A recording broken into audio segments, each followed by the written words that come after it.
చాలామంది స్త్రీలు వైద్యశాలలు మరియు మందుల దుకాణాలు దగ్గరగా లేనందువలన లేదా మెడికల్ షాప్ వరకు వెళ్ళి ప్రెగ్నెన్సీ కిట్ను అడిగేంత ధైర్యం లేనందువలన ఇంట్లో జరిపే గర్భ నిర్ధారణ పరీక్షల వైపు మొగ్గు చూపుతారు.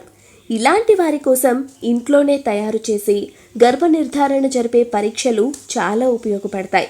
పంచదార లేదా చక్కెరతో జరిపే గర్భ నిర్ధారణ పరీక్ష వలన ఎలాంటి హాని కలగదు. కానీ ఇంట్లో జరిపే గర్భ నిర్ధారణ పరీక్షలు ఒక్కొక్కసారి నిష్ప్రయోజనముగా ఉంటుందనే చెప్పాలి.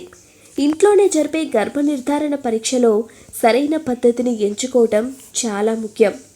పంచదార సహాయంతో ఇంట్లోనే గర్భ నిర్ధారణ పరీక్ష జరిపిన తరువాత ఫలితాలలో మీరు గర్భవతి కాదని తెలిసినా మళ్ళీ వైద్యుణ్ణి కలిసి గర్భాన్ని ధరించారా లేదా అనే విషయాన్ని తప్పక తెలుసుకోవాలి. ఎందుకంటే కొన్నిసార్లు ఇంట్లో జరిపే గర్భ నిర్ధారణ పరీక్షల ద్వారా ఖచ్చితమైన ఫలితాలను పొందలేరు. కావున వైద్యుడిని కలిసి నిజాన్ని తెలుసుకోవాలి. ఇంట్లో జరిపే గర్భ నిర్ధారణ పరీక్ష కోసం ఎంచుకునే పదార్థం చాలా ముఖ్యం. ఎందుకంటే కొన్ని రకాల పదార్థాలు తీవ్రమైన సమస్యలు కలిగిస్తాయి. సాధారణంగా బ్లీచ్ను ఇంట్లోనే జరిపే గర్భ నిర్ధారణ పరీక్షలో వాడతారు. ఇంట్లోనే జరిపే అన్ని రకాల గర్భ నిర్ధారణ పరీక్షలలో హార్మోన్ మూత్ర నమూనాలో ఉండే హెచ్సిజిని చెక్ చేస్తారు.